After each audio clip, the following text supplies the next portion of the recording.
Siguiendo con el curso organizado por el Cuerpo Médico del Hospital San Bartolomé, les voy a presentar al doctor Fernando Alayo, médico ginecólogo del Hospital San Bartolomé, quienes nos va a abordar el tema de abdomen agudo en la gestación.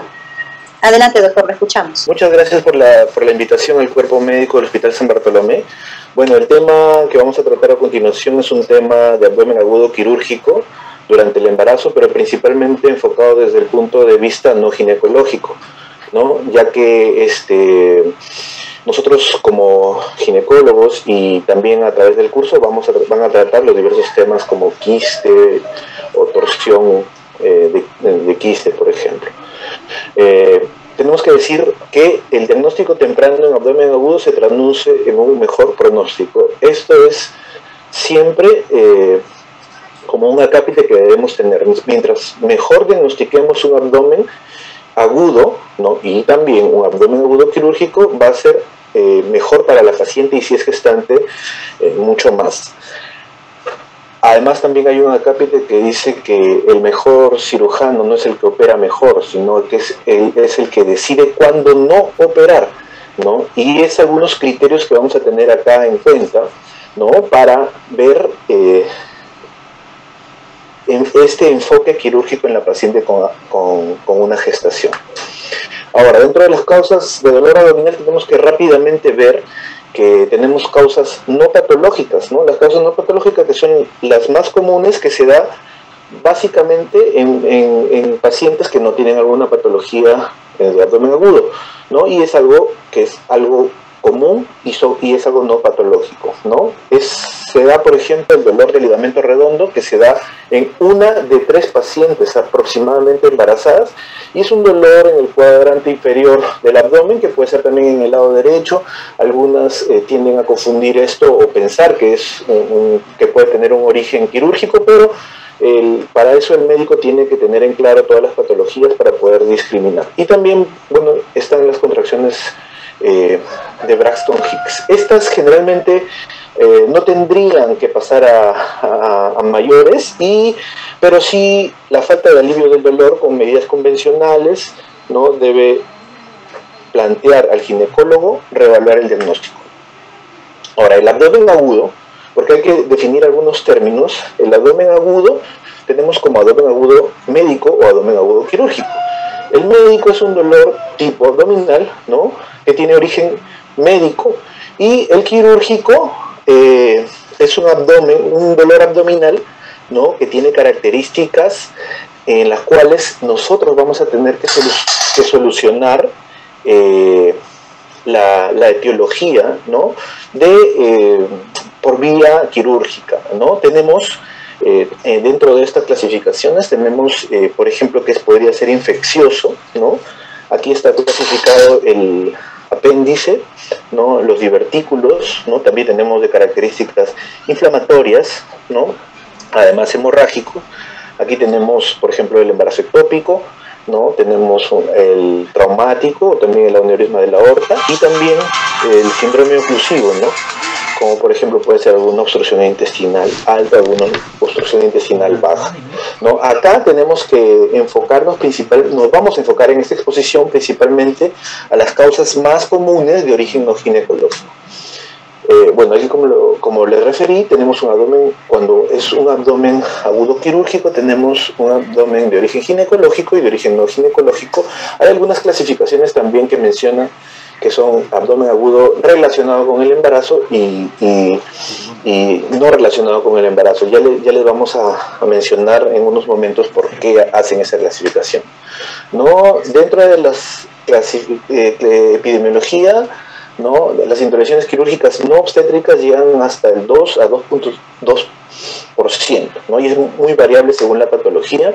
Hay dolor abdominal agudo que dura de menos de 2 días hasta 7 días, y los que son susceptibles a tratamiento quirúrgico o que van a ser solucionados definitivamente por vía quirúrgica se le considera como abdomen agudo quirúrgico. No puede asociarse a signos de peritonismo, como rigidez abdominal, aumento de la sensibilidad abdominal con o sin rebote y defensa involuntaria. hay diversas características en las cuales nosotros debemos tener en cuenta, como que es el tamaño creciente del útero, ¿no? El desplazamiento de los órganos, porque una gestante no va a hacer la localización de los órganos intraabdominales, va a variar de acuerdo a la edad gestacional que se encuentra el paciente, ¿no? Vamos a también tener en cuenta si hay náuseas, vómitos, o si el dolor se ha ido acrecentando durante la evolución. Esto es algo muy importante que debemos tener en cuenta, que hay dos vidas, ¿no? Eso el cirujano que va a enfocar el tratamiento quirúrgico no lo tiene presente, no lo tiene presente, y es muy importante. Para contarles rápidamente una anécdota, conocí de un caso de una paciente en la cual tenía una colecistitis aguda, ¿no? Y más colangitis, ¿no? Una colecistitis aguda más colangitis, y pasaron a cirugía a esta paciente, y el cirujano la tomó a cargo, pero no hubo coordinación con el equipo de ginecología. Siempre debe haber coordinación con el equipo de ginecología, porque el cirujano no tiene en mente que hay dos vidas, a través de pronto por un monitoreo fetal intraoperatorio, o la presencia del equipo quirúrgico de ginecología y el equipo quirúrgico de cirugía durante una intervención. ¿Por qué? ¿Qué pasó? El cirujano se demoró 3 horas en una cirugía muy complicada de vesícula biliar, y la paciente con 32 semanas, ¿no? Con una colangitis aguda, hubo óbito fetal intraoperatorio. Es por esto que debe haber coordinación estrecha entre ambos equipos. Ahora, como este gráfico lo muestra, ¿no? Hay una variación de los órganos, pero básicamente vamos a encontrar la localización de la vesícula biliar principalmente en el cuadrante superior derecho. Si tenemos un dolor en el cuadrante superior derecho, vamos a enfocar a la causa más frecuente, que podría ser, ¿no? Una colecistitis, ¿no? En el cuadrante superior izquierdo encontramos el páncreas, el estómago, el vaso, ¿no? En el cuadrante inferior izquierdo tenemos el colon descendente, el colon sigmoides, ¿no? Y en el cuadrante inferior derecho tenemos al ciego y el apéndice, ¿no? Ahora, hay cambios fisiológicos durante el embarazo, ¿no? Estos cambios fisiológicos, tenemos que va a haber un desplazamiento del apéndice cecal, también se va a desplazar, ¿no? El aumento, ¿no? El epíplomo mayor se va a desplazar de pronto hacia un lado, y si de pronto es una gestante, ¿no? Del segundo y del tercer trimestre, ¿no? Si esta paciente tiene un epíplomo grande, ¿no? Entonces ya no va a haber la posibilidad que la paciente haga un absceso, ¿no? Porque el absceso, como sabemos, o un plastrón apendicular, ¿no? Se podría originar con el envolvimiento del epíplomo en el apéndice. Bueno, ya no va a haber el envolvimiento del epíplomo al apéndice, porque no va a llegar, porque va a tener el punto de tope al útero, ¿no? La posición intrauterina e intraabdominal va a variar durante todos los trimestres, la posición de los anexos también va a variar, ¿no? Vamos a tener que una gestante de pronto va a tener una leucocitosis fisiológica, ¿no? Entonces también puede confundir muchas veces cuadros infecciosos.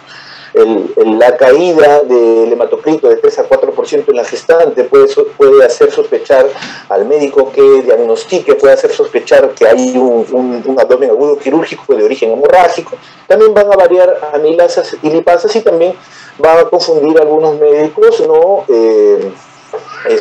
Con cuadros de pancreatitis durante el embarazo, ¿no?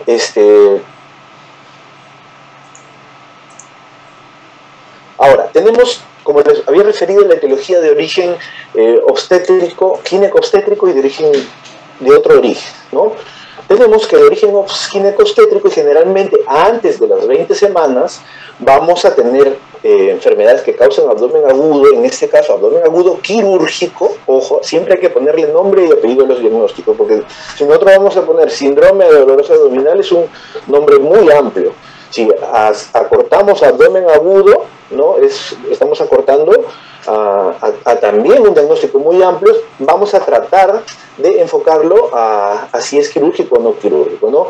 De las enfermedades que causan abdomen agudo antes de las 20 semanas, generalmente son embarazo ectópico, torsión de quiste ovario, rotura de quiste ovario, casos un poco más raros, ¿no? Rotura uterina en este caso, después de las 20 semanas, ¿no? Y torsión de quiste parovárico. Y tenemos también enfermedades que pueden causar abdomen agudo, pero que habitualmente producen dolor abdominal agudo que va a sentir, que va a ser con tratamiento médico, ¿no? Abrupto presentar preeclampsia grave. Aquí tenemos que hacer un acápite importante en que hay otra, no es la preeclampsia en sí que va a causar el dolor, sino va a haber en pacientes con síndrome de Gel o con rotura hepática, necrosis, y esta necrosis consiguientemente puede causar dolor, y también puede haber una rotura hepática que puede causar puede llevarnos a una de las causas más graves de dolor abdominal de origen quirúrgico, no hemorrágico, que es la rotura hepática, ¿no? También tenemos enfermedades que producen dolor abdominal agudo cuyo origen de tratamiento no es quirúrgico, la PP, amenaza de aborto, ¿no? La degeneración roja de un mioma uterino, ¿no? Y de otro origen tenemos la apendicitis, obstrucción intestinal, ¿no? Y la colecistitis y la pancreatitis, ¿no? Enfermedades que pueden causar abdomen agudo, pero que podrían ceder con tratamiento médico. Aquí es muy importante, ¿no?, hacer la diferenciación de que la apendicitis sí o sí tiene que ser tratamiento quirúrgico, sí o sí, ¿no? En cambio, la colecistitis hay que evaluar clínicamente a la paciente para ver si esta causa es de origen leve o es de origen moderado o grave, como para poder llegar a la cirugía, ¿no? Ahora, según el tiempo de embarazo, como yo le referí, tenemos temprano, tardío, ¿no? Y también esta clasificación hace de origen no obstétrico. Tenemos como temprano, ya les había referido, el aborto, el embarazo ectópico, que generalmente estos son de manejo por el ginecólogo. En relación a dolor abdominal relacionado con el embarazo tardío, tenemos la rotura uterina, ¿no? Puede haber también hematomas de recto, parto pretérmino. La paciente puede confundir un parto pretérmino con un dolor abdominal de otro origen, ¿no? Ahora, según la localización, ¿no?, si el dolor es muy difuso, podemos puede tener una peritonitis, un aneurisma abdominal roto. En este caso es un caso de causa más trágica, apendicitis temprana, ¿no? Generalmente por la fisiopatología de la apendicitis, el dolor generalmente es en epigastrio inicialmente, que no muchas veces se presenta en las gestantes. Entonces la paciente puede tener un dolor abdominal difuso que no logra localizar dónde es. En el cuadrante superior izquierdo podría haber una úlcera péptica perforada, pancreatitis y casos más raros como rotura esplénica. En el cuadrante superior derecho, que es una de las zonas más comunes, que pueden tener causa de origen quirúrgico, que es la colecistitis, puede haber coledocolitiasis, colangitis, ¿no? Además, en el cuadrante inferior izquierdo podemos encontrar diverticulitis y vólvulo, y en el cuadrante inferior derecho la causa más común, que es la apendicitis aguda, ¿no? Ahora, en relación a apendicitis aguda, rápidamente para hablar sobre la fisiopatología, hay una obstrucción, inflamación, y puede llegar a perforarse y formación de un absceso, y luego un absceso local y luego una peritonitis. Se obstruye este lumen, la edad materna promedio es de 25 años, es la causa más frecuente de abdomen agudo quirúrgico en el embarazo, ¿no? Y se llega a tener casi hasta una apendicitis en 1000 embarazos, ¿no? Generalmente se presenta con mayor frecuencia en el segundo trimestre. Ahora, las manifestaciones clínicas: hay dolor hipocólico, dolor en fosa ilíaca derecha. Ojo que también, debido a la localización del apéndice cecal en los diversos estadios del embarazo, ¿no? El apéndice sube, ¿no?, a través de los 3 trimestres. Entonces también es bastante importante Incidir que es diagnóstico diferencial de dolor en flanco derecho, el diagnóstico diferencial con una colecistitis aguda. ¿No? La paciente en algunos casos puede presentar hiporexia, náuseas, vómitos. Si se encuentra pus o si se encuentra ya el apéndice perforado, la paciente puede tener por irritación por contigüidad, diarrea, ¿no? Ahora, hay diversas características que debemos recordar, ¿no? En la evaluación clínica del diagnóstico de apendicitis aguda, las cuales son dolor en cuadrante inferior derecho, náuseas, vómitos, hiporexia, que haya migración del dolor, fiebre, ¿no? Dolor a la palpación, dolor de rebote y dolor indirecto, ¿no? Y signo del psoas. Tenemos acá que en las gestantes no necesariamente va a haber migración del dolor, y porque la gestante, al tener un abdomen ocupado, ¿no? Hay cierta presión de plexos y cierta presión del estómago y tiene una sensación de ocupación abdominal, y por esto es que la gestante también no va a referir generalmente la migración del dolor. Ahora, la migración del apéndice según edad, encontramos que aproximadamente el apéndice hasta todo el primer trimestre se encuentra en su sitio, pero ya a partir de las 20 semanas el apéndice secal va a encontrarse por encima del ombligo, obviamente hacia el lado derecho donde está, ¿no? Hay unos signos que nos ayudan en la gestante, como son el signo de Adler, en el cual vamos a buscar el punto de mayor sensibilidad cuando la paciente se encuentra en decúbito supino, ¿no? Y la vamos a lateralizar, ¿no? Porque el útero va a caer hacia el otro lado y el apéndice que se encontraba un poco escondido hacia atrás y hacia arriba va a caer hacia el abdomen, ¿no? Entonces podemos encontrar, ahí está la imagen, cómo podemos observar cómo palpa cómo se palpa en ese gráfico, ¿no? Y la paciente, vamos a encontrar también que la gestante va a tener una marcha antálgica. Esto es muy importante porque la paciente se va a mover lentamente y va a caminar inclinada hacia el lado derecho, ¿no? Porque la torsión del tronco hacia el otro lado va a presentar dolor, ¿no? Ahora, exámenes auxiliares que vamos a tomar son obviamente leucocitos, pero debemos tener en cuenta que la gestante tiene leucocitosis fisiológica, ¿no? Y siempre es muy importante ver la desviación izquierda. En relación a imágenes de ayuda auxiliar, tenemos, bueno, el que tenemos con mayor acceso, que es la ecografía, pero esto, como es operador dependiente, va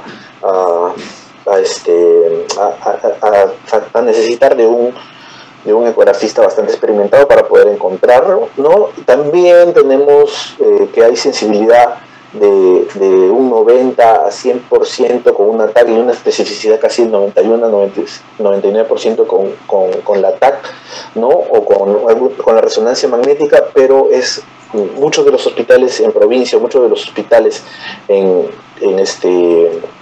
Lima no cuentan y tienen que enviar a otros centros para la realización de estos exámenes auxiliares. Es por eso que aquí cobra una importancia vital la laparoscopía, ¿no? Vamos a hablar luego de algunos lineamientos acerca de la laparoscopía en la gestación, ¿no? Por eso cobra importancia vital la laparoscopía, ¿no? Principalmente en pacientes que se ve deteriorado su estado general. Ahora, en relación al manejo, es importante la valoración del bienestar fetal, cómo se valora cualquier paciente, el antibiótico, si hay paciente con fiebre, dolor, ¿no? Y tenemos ya un diagnóstico de abdomen agudo quirúrgico, vamos a cubrir principalmente con antibióticos contra bacterias gram negativas y anaerobios. Debemos corregir importantemente la abolemia, debemos haber un buen balance hídrico en la paciente, debido a que estos pacientes generalmente, al tener dolor abdominal, no realizan ingesta de líquidos ni comida, ¿no? Y sí es importante realizar también valoración de electrolitos, ¿no? Porque generalmente en 2 o 3 días de no ingerir alimentos, a veces en pacientes con diagnóstico tardío no pueden haber alteraciones electrolíticas, y vamos a tener que realizar en pacientes con apendicitis, ¿no? Apendicitis bajo anestesia.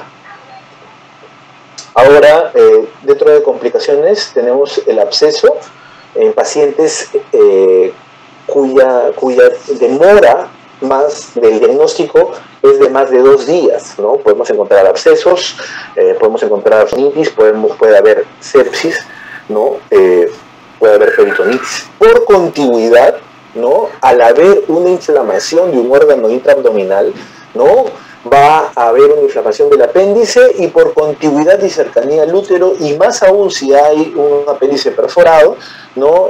Por contigüidad va a irritar este órgano inflamado del apéndice, puede irritar el útero y puede haber contracciones y puede terminar en un parto pretérmino. ¿No? En apendicitis no perforada puede haber hasta un 3 a 5% de muerte fetal, y en perforación apendicular puede haber hasta un 36% de muerte fetal. Es importante esto resaltar, ¿no? ¿Por qué? Porque tenemos que hacer un diagnóstico temprano, ¿no? Al hacer un diagnóstico temprano, al tener la seguridad de que no se trata de un abdomen agudo quirúrgico, y al poder tener casi 1/3 de pacientes, de fetos que mueren en una apendicitis aguda perforada, ¿no? Por sepsis, ¿no? o por el inicio de un parto pretérmino. Entonces es importante el diagnóstico temprano. Generalmente tenemos que nosotros de pronto enviamos una interconsulta a un cirujano, y el cirujano dice, no, revelación en 8 horas, revelación en 10 horas, hemograma control en 6 horas, o tomografía. No, pero si nosotros tenemos esta tecnología que es la laparoscopía para el diagnóstico temprano en una paciente con alta sospecha de un abdomen agudo quirúrgico, ¿no? Entonces debemos poder tener la capacidad de poder realizar incluso en 10 minutos una laparoscopía exploratoria, y en 10 minutos saber si se trata de una apendicitis aguda o se trata de alguna otra causa. Ahora, en relación a la colecistitis aguda, bueno, estos son datos generales, muy generales, ¿no? De que es una inflamación de la vesícula biliar con un cuadro clínico agudo, se puede dar hasta el 1% de la embarazada. Es muy importante la anamnesis, saber previamente si la paciente tiene cálculos en la vesícula biliar, porque durante el embarazo podría presentar dolores repetitivos por algunas causas que le vamos a mencionar a continuación, que tienen que ver con la fisiopatología del embarazo, ¿no? El 90% de la colecistitis es causada por cálculos biliares. Hay factores de riesgo que agravan esta sintomatología, como es, por ejemplo, la obesidad previa al embarazo, ¿no? Que la paciente tenga dieta rica en grasas principalmente. Ahora, dentro de la fisiopatología, más del 90% es por cálculos biliares. Hay depósitos duros similares a cristales de roca que se van a depositar en la vesícula biliar, y esto va a llevar a la formación de cálculos, ¿no? Y también va a haber asociada la presencia de barro biliar. Ahora, ¿por qué tenemos problemas con la vesícula durante el embarazo? Porque vamos a encontrar la presencia de progesterona, estrógeno, y vamos a encontrar que crece el útero, ¿no? Como causa mecánica, el crecimiento uterino va a aumentar la presión intrínseca y va a interferir con la circulación y el drenaje vesicular. Eso es por causa meramente mecánica, ¿no? Entonces vamos a encontrar en pacientes con 30, 32, 35 semanas que tengan antecedentes con cálculos en la vía biliar. Vamos a encontrar dolores a repetición de cólico biliar. Ojo, que no es igual a colecistitis aguda, ¿no? Básicamente y simplemente por algo tan básico como compresión mecánica, que va a ser debido al crecimiento uterino, ¿no? Los estrógenos van a producir una sobresaturación de colesterol de líquido biliar, y la progesterona va a relajar el músculo liso e inhibe la colecistoquinina. Además, va a ocasionar el aumento de bilis residual y disminución de la contracción vesicular, conllevando a un éstasis de la vesícula, y al tener un éstasis de la vesícula, esta vesícula va a estar más espesa, no se va a eliminar, ¿no? Y se va a va a tener como consecuencia la formación de más cálculos y el aumento de tamaño. Ahora, es importante mencionar rápidamente unas guías, que son las guías que se utilizan, que son las guías de Tokio para el diagnóstico de una colecistitis aguda, ¿no? Estas son guías del año 2018, que son bastante utilizadas en cirugía, en las cuales nos vamos a encontrar que tenemos que van a haber signos locales de inflamación. Vamos a tener el diagnóstico de la colecistitis aguda, ¿no? Básicamente con tres aspectos. Si hay signos locales de inflamación en el cuadrante superior derecho, signos sistémicos de inflamación, ¿no? Y signos ayudados por imágenes diagnósticas, ¿no? Los signos locales de inflamación, vamos a encontrar el signo de Murphy, dolor a la palpación profunda en el cuadrante superior derecho, debajo del reborde costal. Si vamos a tener dolor, masa o hipersensibilidad en el cuadrante superior derecho, signos sistémicos de inflamación, si hay fiebre más de 38, si el PCR está aumentado o si hay leucocitosis, imágenes ultrasonográficas,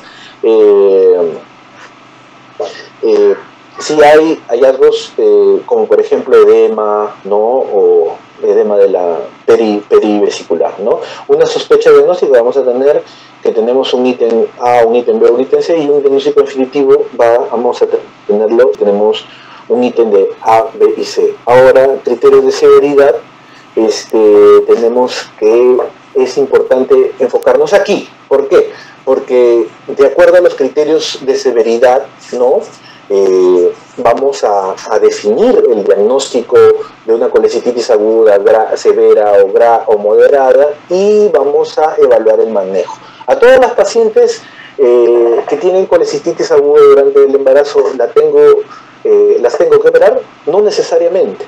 Esa es la respuesta. No necesariamente. ¿Por qué? Porque si tenemos una paciente, por ejemplo, con una colecistitis aguda, una paciente en primer trimestre de grado leve, no necesariamente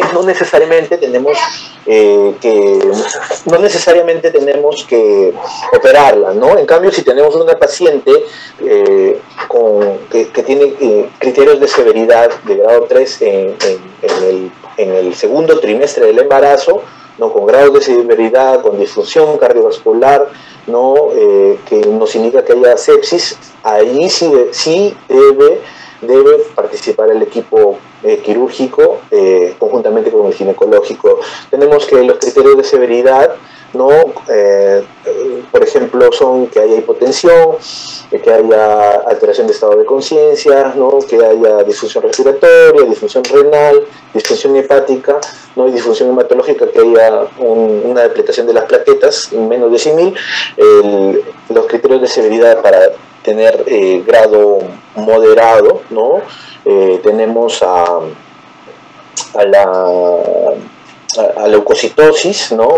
Que haya fiebre más de 39, que le das, bueno, en este caso estos criterios indican a pacientes mayores de 75, pero no es el caso en la paciente del abdomen agudo quirúrgico en gestantes, ¿no? Que hay hiperbilirrubinemia, y el grado 1 es que no cumpla con los grados 2 y 3. Ahora, el manejo es 100% intrahospitalario, ¿no?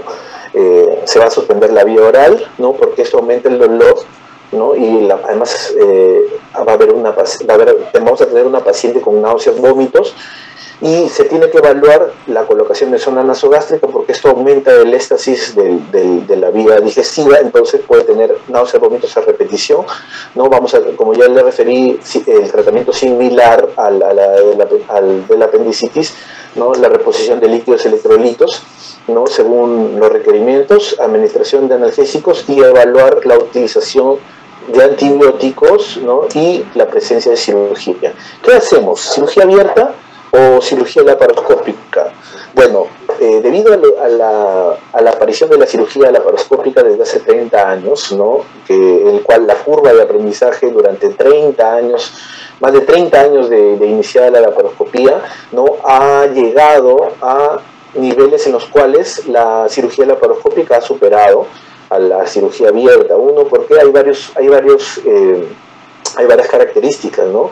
la rapidez, la mínima invasión, ¿no? Las incisiones más pequeñas en las cuales las amenazas de parto pretérmino en pacientes posoperadas, ¿no? Se encontraban, las amenazas de parto pretérmino y los partos pretérminos se encontraban bastante asociados al dolor posoperatorio, de las grandes incisiones que se hacían en el pasado, ¿no? Se hacían grandes incisiones, una laparotomía exploratoria o una cirugía paramediana, ¿no? Entonces, estas conllevaban a dolor, y el dolor causaba amenaza de parto pretérmino o partos pretérminos. La manipulación durante la cirugía, generalmente para una cirugía abierta, ¿no? El cirujano metía la mano en una laparotomía para empujar un poco el útero, para tener mejor exposición, cosa que no sucede con la cirugía laparoscópica. La cirugía laparoscópica nos permite una mayor exposición, nos permite un mayor acceso a toda la cavidad abdominal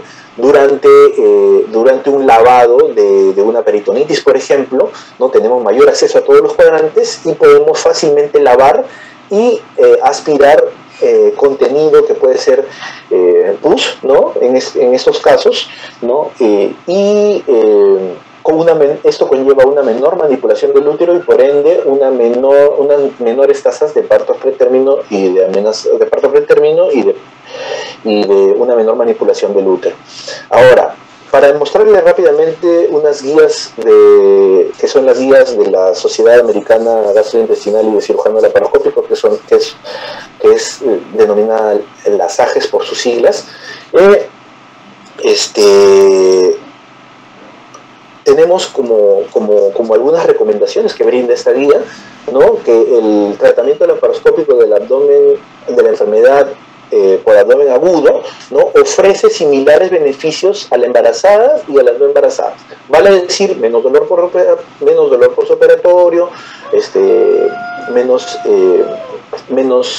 dolor y también la incisión menor. Ahora, en relación a la laparoscopía y los trimestres del embarazo, ¿no? Antes que se carecía de menos estudios, y hablo de hace 5, 6, 7 años, aquí en Perú, de pronto en Estados Unidos o en otros países donde la laparoscopía tenía un uso mayor, ¿no? Generalmente se recomendaban no hacer en el primer trimestre. ¿Por qué? Porque causaba de pronto malformaciones o estaba asociado con malformaciones, o en el tercer trimestre tampoco recomendaban. ¿Por qué? Porque había una menor experticia en la habilidad de extraer una pieza quirúrgica por laparoscopía, ¿no? Porque obviamente el útero se encontraba ocupado por un bebé y por ende había una mayor ocupación de la cavidad intraabdominal. Entonces los cirujanos generalmente no se animaban a hacer una apendicectomía con un útero tan ocupado, ¿no? Pero debido a que ya ha aumentado la curva de aprendizaje en muchos de los cirujanos, ¿no?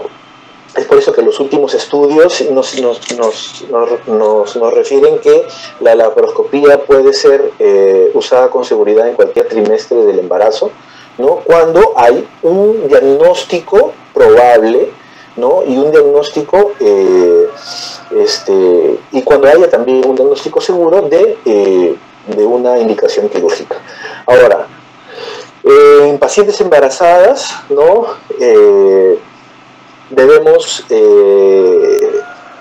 En pacientes embarazadas debemos tener en cuenta en qué trimestre se encuentran, ¿no? Porque, por ejemplo, en las pacientes que se encuentran en tercer trimestre, ¿no? Para disminuir la compresión de la vena cava, ¿no? Vamos a tenerla que poner, para ayudarnos en la laparoscopía, en un decúbito lateral izquierdo para evitar problemas en el feto. Ahora, la insuflación de CO2 durante el embarazo puede ser usada con seguridad, ¿no? Y vamos a irla ajustando de acuerdo a la fisiología del paciente, ¿no? De pronto, si nosotros estamos insuflando a 15 milímetros de mercurio, ¿no?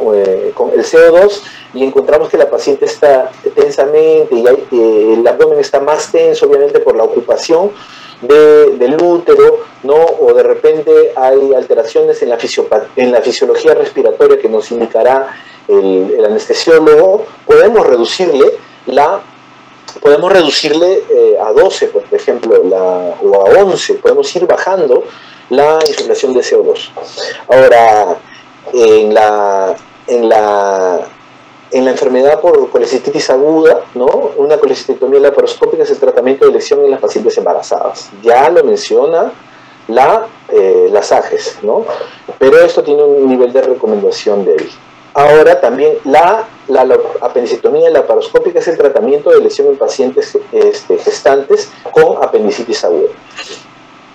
En torsión de anexo, en torsión anexial, la laparoscopía es recomendada para diagnóstico y para tratamiento de torsión anexial.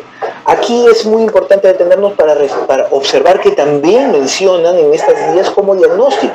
Si nosotros podemos hacer un acceso a la cavidad abdominal en 10 minutos y salir de dudas, podemos hacerlo y debemos hacerlo con la laparoscopía, porque esto nos va a ayudar a aproximar el diagnóstico en pacientes con probable abdomen agudo quirúrgico. Ahora,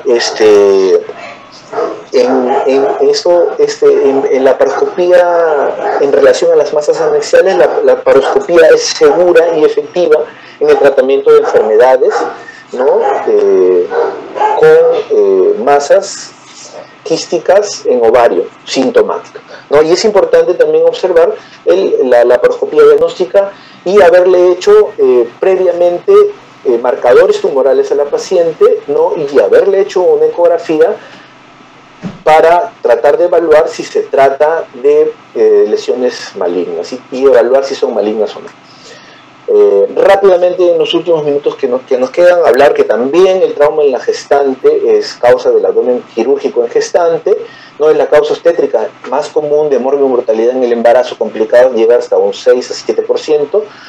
Una de 14 gestantes va a experimentar algún tipo de trauma, un golpe de un hijo menor, una contusión abdominal en la combi, ¿no? o una caída de escaleras, y la mortalidad fetal va del 10 en el primer trimestre, del 10% hasta el 54% en el primer trimestre, esto dependiendo principalmente del mecanismo de contusión y del mecanismo tático. Las causas frecuentes en la mujer son los accidentes de tráfico, accidentes laborales, y es muy importante la violencia doméstica y las heridas por arma de fuego o arma blanca. ¿No? Factores de riesgo son factores en la edad gestacional, como ya les mencioné, mayor mortalidad dependiendo del mecanismo de trauma en pacientes del segundo y tercer trimestre, y es muy importante la localización de la lesión. Si son lesiones traumáticas de extremidades, de órganos que no se encuentran en la cavidad abdominal, la mortalidad va a ser mucho menor, ¿no? Factores que de la gestante va a ser la edad gestacional, como ya le referí, en relación al crecimiento uterino, el riesgo de aborto en contusiones abdominales en el primer trimestre, y a partir del tercer trimestre ya la gestante está más susceptible, y el feto también, a efectos traumáticos por el volumen del útero intraabdominal, ¿no? De acuerdo a tipo de traumatismo puede ser tipos menores y mayores, ¿no? Los menores pueden ser caídas, golpes, ¿no? Por violencia doméstica también, y las mayores pueden ser y tienen que ser evaluadas por un equipo multidisciplinario, por ejemplo si hay trauma cervical o trauma craneal con pérdida de conciencia, ya eso es otro tema, ¿no?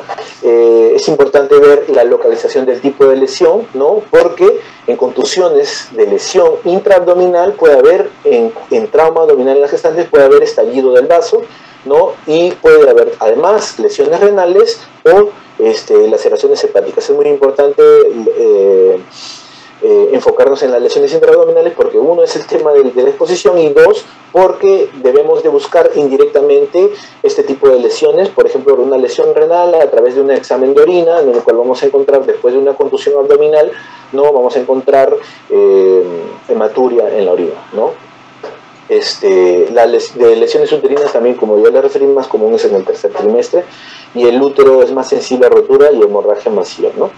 Ahora, las patologías derivadas del trauma, tenemos aborto, parto pretérmino, abrupto, placental, RPM. Es muy importante realizar una anamnesis de la paciente, ¿no? Si hay una contusión abdominal, ¿no? Y tiene luego pérdida de membrana, es muy importante la anamnesis, ¿no? Y bueno, también luego de una contusión abdominal, evaluar si es quirúrgico o no, y también cuestiones asociadas como embolismo de líquido amniótico.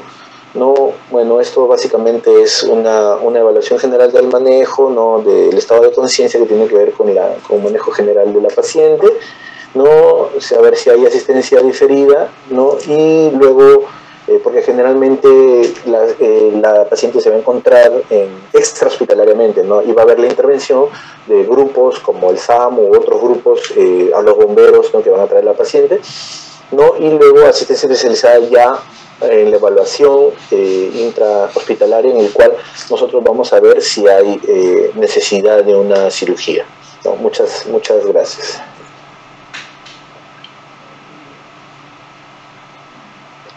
Muchas gracias, doctor. Ya dejé abierto el panel de preguntas. Están habilitados ya para hacer las preguntas al doctor Alayo.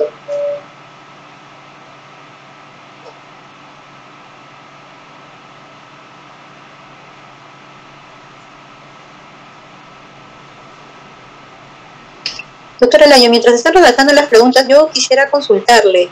El abdomen agudo en las gestantes en el Perú, ¿qué porcentaje de complicaciones en el embarazo tiene? El abdomen agudo, ojo, abdomen agudo quirúrgico o abdomen agudo, porque el abdomen agudo es muy amplio. Hablamos, por ejemplo, de abdomen agudo quirúrgico. Sí, doctor, el abdomen agudo quirúrgico en las gestantes.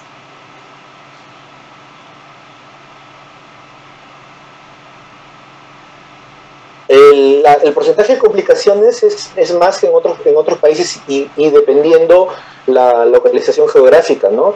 Llega hasta un 10 a 15%, ¿no? De complicaciones en pacientes, ¿no? En pacientes gestantes. Estas complicaciones pueden ser amenaza de parto pretérmino, ¿no? Es que el abdomen agudo quirúrgico en gestantes tenemos que desmenuzar si se trata del primer trimestre, ¿no? Segundo trimestre, tercer trimestre. Por eso es que esta información, ¿no? En el primer trimestre, por ejemplo, encontramos en los embarazos ectópicos, en torsiones de anexo, ¿no? Pueden haber, si hay torsiones de anexo y no son diagnosticadas tempranamente, no puede haber abortos, ¿no? Hay una estadística que dice que hay pérdidas de aborto hasta un 7 a 8% de torsiones de anexo si no es diagnosticada tempranamente en las primeras 48 horas, ¿no? Tenemos también, por ejemplo, complicaciones de causa de abdomen agudo quirúrgico, ¿no? En el tercer trimestre asociadas con trastornos hipertensivos del embarazo, por ejemplo, la rotura hepática que lleva a tener, si no es diagnosticada, lleva a tener a un 80% de mortalidad, ¿no? Si no es diagnosticada a tiempo la rotura hepática, ¿no? En apendicitis aguda y en colecistitis aguda, ¿no? Puede tener hasta 5 a 10% de complicaciones en muerte fetal principalmente, ¿no? Doctor, ha surgido una duda, se la leo. Preguntan, ¿cuánto tiempo puede estar con anestesia general una gestante en una cirugía laparoscópica para menor riesgo de complicaciones fetales? Depende en qué edad gestacional. Tenemos que ver principalmente en qué edad gestacional, porque si me hablan cuánto tiempo puedes estar con anestesia en una cirugía, empezando que la elección del equipo quirúrgico debe ser el equipo quirúrgico más experimentado que se encuentra en el hospital, en primer lugar, ¿no? ¿Por qué? Porque obviamente por ser una cirugía dependiente del operador, ¿no? Tenemos cirujanos que pueden hacer una apendicectomía en 15 minutos, ¿no? Y tenemos cirujanos que de pronto hacen una apendicectomía en 2 horas. Eso forma parte, ¿no? Forma parte de la práctica clínica, ¿no? Y por eso la decisión para evitar este tiempo, que aún no hay muchos estudios en relación al tiempo, no le podría precisar, ¿no? Es por eso que es importante que tiene que estar como recomendado menos de 1 hora, pero es muy, aún no hay estudios al respecto, ¿no? Pero el tiempo quirúrgico es importante, ¿no? Por eso es que la recomendación es que el que se tiene que hacer a cargo del paciente es el equipo quirúrgico laparoscópico con mayor experiencia en el grupo, ¿no? Para que se eviten estos problemas, ¿no? El tiempo promedio de recomendación, ¿no? Es una hora, ¿no? Una hora, pero no hay estudios aún que indiquen que a partir, por ejemplo, de las 2 horas hay mayor complicaciones, o a partir de algún tipo de... ¿Se ve el video? Se ve su ponencia, doctor, se ve su ponencia. ¿Puedo compartir? La última diapositiva. Ah, ya.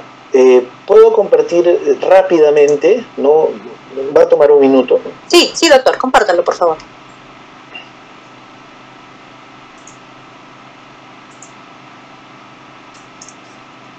¿Se ve? Se ve un archivo que va a elegir usted. Video Lab gestante, pero no se ve el video como tal.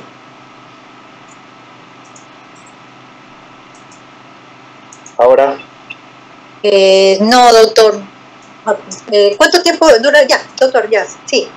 Un minuto, ¿verdad? Sí. Básicamente es un video de una gestante en el cual venía, que se realizó en junio del 2021 en el Hospital San Bartolomé, una gestante que tenía cálculos en la vía, que tenía vesícula, ¿no? Y que tenía dolor en fosa ilíaca derecha, ¿no? Esta paciente tenía 25 semanas, cálculos en la vesícula y dolor en fosa ilíaca derecha, entonces tenía dolor en flanco derecho, que a la palpación y el examen tenía dolor en el cuadrante superior derecho, ¿no? Sumado el antecedente de